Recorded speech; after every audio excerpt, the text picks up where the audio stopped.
Hello, I'm Luke Hatfield. You join me and Shrewsbury Town correspondent Mr. Lewis Cox. We're here at the Meadow. Lewis, Shrewsbury Town 1,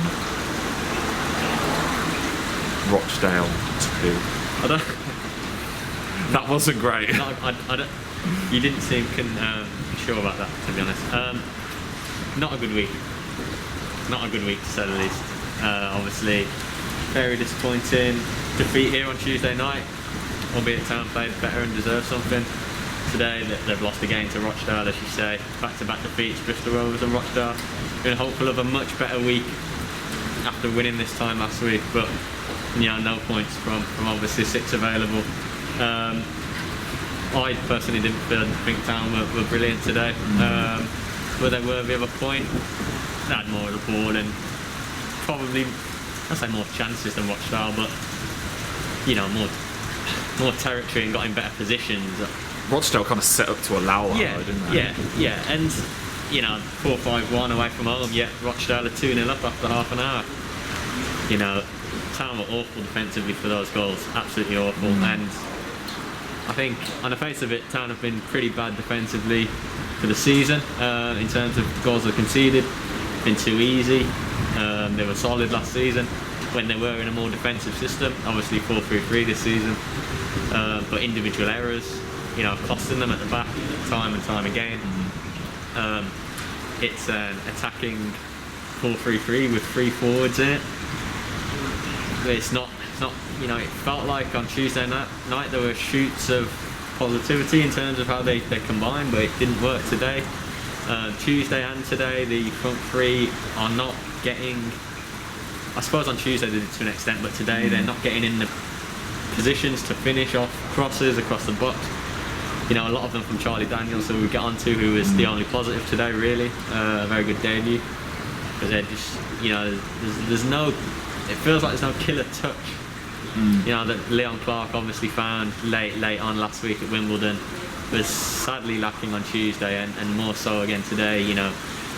Just spoke with Sam Ricketts there, who's obviously very down about the result, less so about the performance. He's still encouraged by what we touched on there in terms of he's touched on being dominant on the ball, getting in position. The manager's referenced 19 or 20 shots there, which looking back surprises me. I can't think of second half when Town needed a big second half. Aaron Pierre had got them back in it just before the break. Needed a big second half, and I thought it was until 82nd minute that Fossey forced a save. Need more, a lot of possession and positions, but no end product, and that's what's costing them time and time again. Mixed with the defensive errors that I'm talking about. Yeah, and everyone will look at the stats and say, Shrewsbury Town, they dominated the ball. They had all these shots on goal. Ultimately, I tweeted it during the game. It's an age-old story. You can have all the ball you want, but if you've not got the ball in the right areas, and if you're not being incisive enough to create chances, you're going to struggle, and that seems to be the issue that Shrewsbury Town have right now. That's where they're at, isn't it? In a nutshell,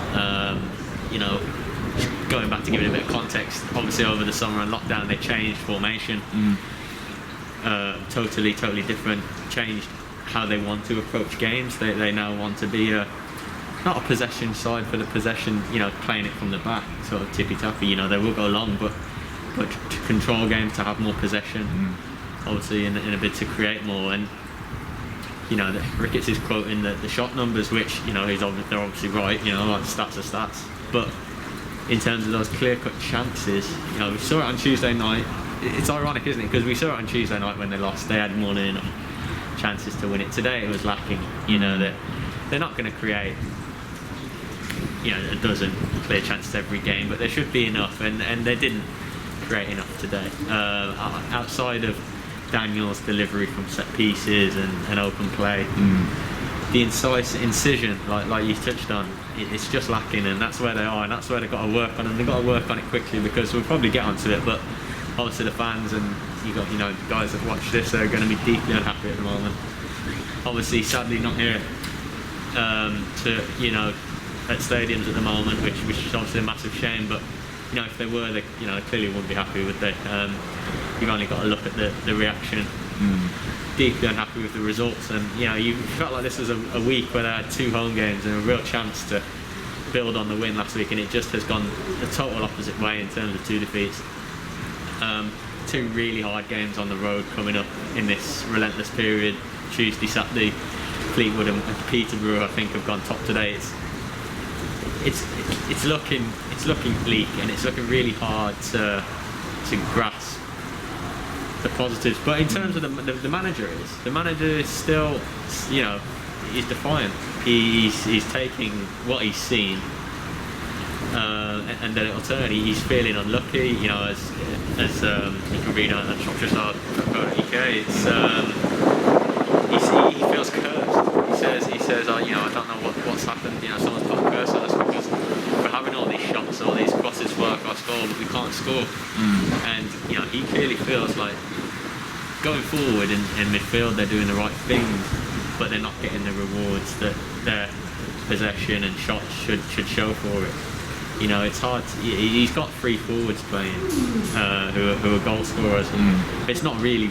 It's a struggle to say it's working. With Cummings, he was quiet again, and Leon Clark was quiet today, and Uno works hard, but it didn't work out for him. And so it's whether they need to tinker with something or try something new. It's not working, and they're being punished in both boxes at the moment, aren't they? Really, and it's bleak, and fans are rightly unhappy, deeply unhappy, and you feel the pressure. There's no getting away from it, which is unfortunate. And obviously I think that it needs results to turn. That's the bottom line, is it? Clearly we all know that. So tough ask for them to do that on Tuesday and next Saturday. Yeah, it is, but we're saying they're struggling going forward to create chances. I was worried from today, particularly first half. There was a spell at the back. Defensively, they were a little bit lost at times, and I know Ethan Ebanks-Lundell was ill. Yeah. But there was a point where you thought every time Rochdale were going forward, they were looking like. And I know they were sitting back and they were trying to catch Town on the break, and it was working because Town were obviously trying to push forward to get a goal. But defensively, it was a little bit worrying at times. Well, Pierre got the goal. Obviously, just before that, he hit the bar, and he headed one over second half as well. He's a threat, but he's struggled today defensively, didn't he? Not for the first time this season, I would say. I don't think the centre halves have had the finest start to the season. I don't think they're as solid. I don't think they've met the high standards they've set themselves. And I just spoke to Sam Ricketts there about individual errors defensively, which while the forwards are failing to convert chances at one end, like you said, the defence are proving a long way from solid at the moment. Clean sheets sadly lacking. They got one last week, which ultimately helped them get their only win in 7 league games at Wimbledon. But they've been too easy to score goals against. It feels like Town are. We talk about these high number of shots and not scoring, yet they feel easy to score against, which is a bad recipe, really, isn't it? It's a bad concoction to have. So that needs to, like I say, needs to be put right in both boxes, because the fixtures are unrelenting, and it's getting daunting. And Town are in 20th after 1 win from 7, 2 back-to-back defeats here, 1 point from 4 games here all season. 1 win here in the league in 2020, dating back to before last Christmas. The stats aren't good, which is a worry. It is for the manager, I'm sure. One positive, and there was very few positives to take today, was the debut. Brought in, of course, from Bournemouth. Well, he was trained at Bournemouth, brought in a free transfer. Yeah. Offered a threat, didn't he, down that left flank? Yeah, that was the positive. To be fair. Ironically, I think he gets beat for the header for Rochdale's second. I'll have to watch that back, but 99% of what he did was great, really, wasn't it? In terms of from the set piece, Charlie Daniels, of course, we're talking about, from the set pieces, the dead balls, and from open play, his delivery was class. Little shimmies, little drop of the shoulders to work a yard. Some brilliant deliveries. We're behind a lot of them this second half, and you can see what he's trying to do, and you can see the quality he possesses, and a lot of them are begging to be converted. Obviously, he gets the assist for the Pierre header just before half time that you're thinking is going to bring a rousing second half, and it just didn't materialise, did it? But Daniels will be, you know, a real positive moving forward. I think he's going to bring a lot. But obviously he and his teammates just need to help turn the tide quickly, really. Yeah, they certainly do, because a lot of the fans, they'll have seen the start of the season, they'll have seen Yeah. the stats, and let's just say social media, it's very easy to get caught up in stuff on social media, but there's a lot of people who are Yeah. starting to question Sam Ricketts now, aren't they? Yeah, there's a lot of frustration, unhappy supporters. You know, you only have to listen to the response to the radio.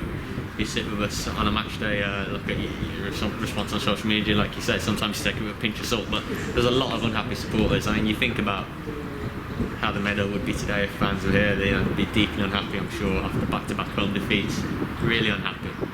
And they're obviously displaying their frustration online, and you know, they're right too if you look at the results, which is the bottom line, isn't it? You know, results is the bottom line. You know, I'm sure, you know, they would accept that there've been 19 shots. You know, you can't argue with stats, but like you said, there need to be more clear, but very little clear chances.